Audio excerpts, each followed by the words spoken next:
The Calgary Flames need to act on this trade right now.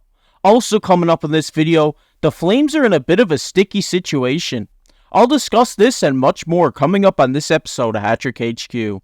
Hi, I'm your host KC and welcome back to Hat Trick HQ. With that said, let's get right into the first topic of this video, which is the Flames need to act on moving this player right now. And of course, we're talking about Noah Hanifin. As you guys take a look at his stats here, I'm just going to discuss my thoughts on this whole Noah Hanifin situation. I think now with Erik Karlsson off the market, being traded to Pittsburgh, those teams that were in the hunt for a defenseman are going to look another direction. And I think that other direction is Noah Hanifin. I think, he's the number 2 guy right now who, is expiring at the end of the year. A great one-year pickup, and it's just going to boost your defensive depth. And if you're a team that's struggling at the left-handed shot defenseman position, Noah Hanifin's a great pickup. Even, you don't need to have him on your top pairing, but even if he slides down to a second pairing, he's the Calgary Flames. They've been burned in the past by, letting Johnny Gaudreau leave with not getting anything back. And I think now that they have 3 expiring guys that they're just trying to get some value in return for. And as we look at this article by The Athletic talking about Noah Hanifin, I'll just jump into it right now. Basically, they go on to say that the Flames kind of don't want to put themselves in the position like they were in before where they're not going to get nobody in return. And they also go on to say, the longer they wait and the longer he's not traded, the more the teams aren't going to take the risk on him. Because, when you get closer to that training camp or anything like that, they're not going to risk. They're not going to take that risk of just adding a guy who hasn't been playing with the team early on in the season to probably wait more towards the deadline. So, like you say here, if the Flames got to make a move now to get themselves out of this situation. And they go on to say also, Backlund and Lindholm are also up as well. But, they say Hanifin is an enticing player. He's not an Erik Karlsson, but he's a 26-year-old puck-moving defenseman entering his final year with a contract hit of $4.95 million, which isn't too bad. He's obviously like an affordable top 4 defenseman, and he still has the best years ahead of him. So they also go on to talk in this article about Hanifin right now with the cap situation for different teams. They think Buffalo and Nashville might be in the hunt for him because they got that cap space and they got some prospects that they could trade for Hanifin. It all depends on what direction Calgary wants to go in. Obviously, they could package Hanifin with Lindholm and get a good star in return, but it all depends on what Calgary's looking for. But I really think that they're looking for a defenseman or a young prospect. I mean, I think even a defensive prospect or a forward prospect, just someone who they can develop and in a couple of years' time, be a star in Calgary.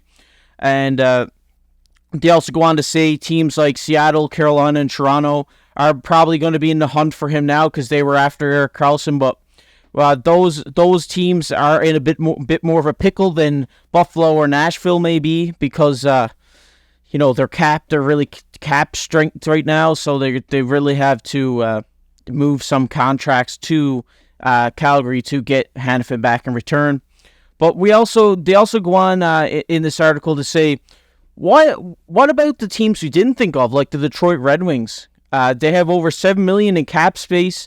And even after acquiring DeBrincat this offseason, Detroit has a handful of defensemen. Their newest signing, Shane Gostisbehere, but landing Hanifin would be a definitive upgrade for them at that position. Also, similarly to Buffalo and Nashville, like I said previously. But like I said, this is a really interesting situation that's developing here in Calgary. I think they need to move him before the season starts so they can get that full value in return. And when we look at teams like Buffalo here, you're looking at maybe getting a Peyton Krebs style player back in return, in my opinion. I think Calgary is going to be more shifting towards getting not young prospects who just come out of the draft, but prospects who have proven themselves and are in the last 2, maybe 3 years of their deals after their rookie contract. Guys who can, they have a lot of potential and that they might crack the lineup.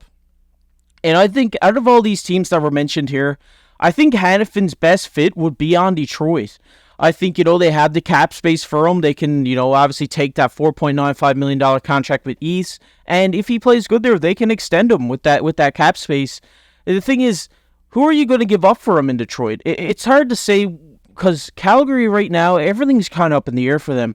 It's kind of like a couple of years ago when Gaudreau and Tkachuk were up and they both didn't want to sign back. But Hanifin has been a very vocal player of wanting to play in the States. So I don't think he will go to another Canadian team. I think he wants to go back home down in the States and play down there.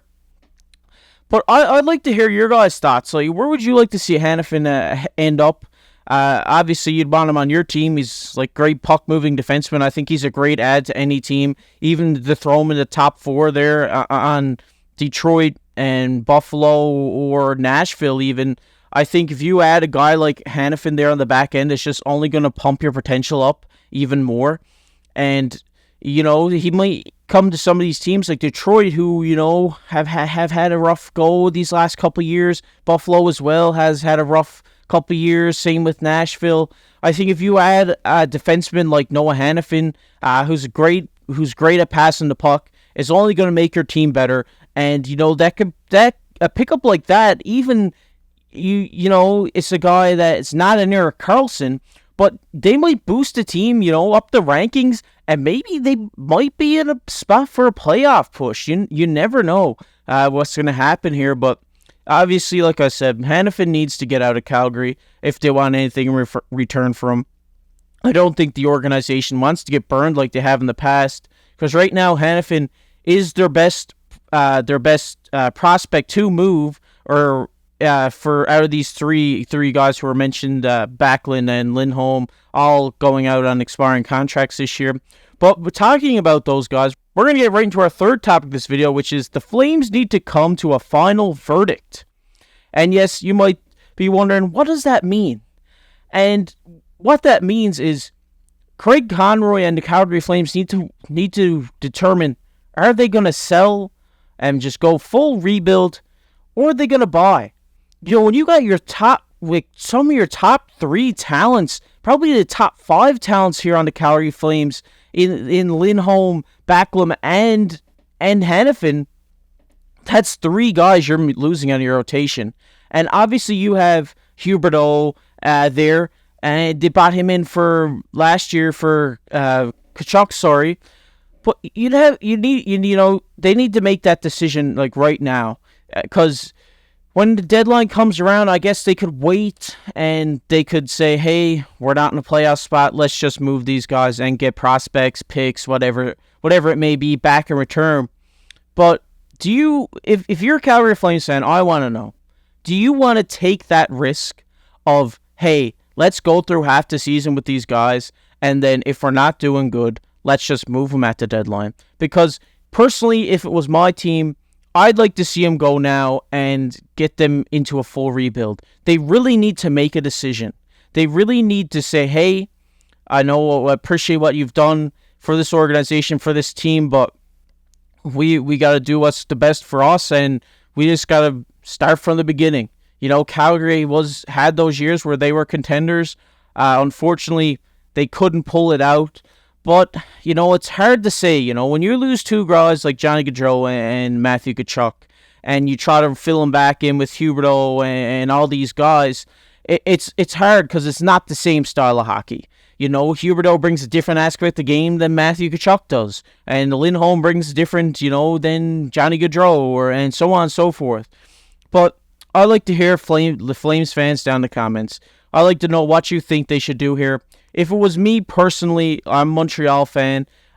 We're in a rebuild right now, and it's just fun hockey to watch. When you don't have a good team, like not a good team, but like a team that isn't expected, to make the playoffs every year.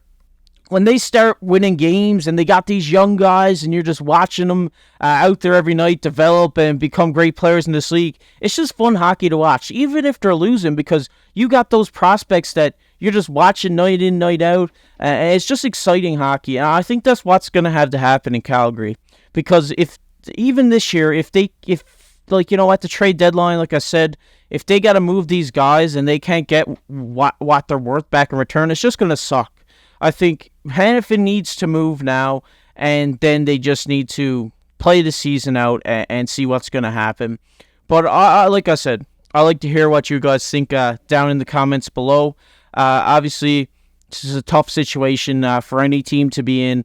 You don't want to have to think about selling your team because you could move Huberdeau. I know obviously Flames fans don't want to hear that, but you could move Huberdeau and package him with these Lindholm or Backlund type players at the deadline and just go full rebuild, full draft picks, full prospects, and just work your way back up like they have. Obviously, it sucks that when they had this team and they had this potential that they couldn't pull off a cup, but it's the NHL. It's a hard feat and a hard task to do. But like I said, I'd like to hear what your guys' comments are down below. Where do you think Hanifin's gonna end up? What do you think they should do? Do you think they should sell? Do you think they should buy? Let me know. But if you guys enjoyed this video, make sure to drop a like down below and make sure to subscribe. And I know right now this might be a bit cringy, but 98% of you guys aren't subscribed. So please make sure to subscribe down below. We really appreciate it. We love pumping this content out to you guys. And my co-host Mark should be back very soon. Hopefully in tomorrow's video. He's just on vacation right now, just getting back. Just getting over the jet lag. So we'll hope to see him tomorrow. He's really excited to get back on these videos for you guys. But with that said, I've been KC. Keep your stick on the ice.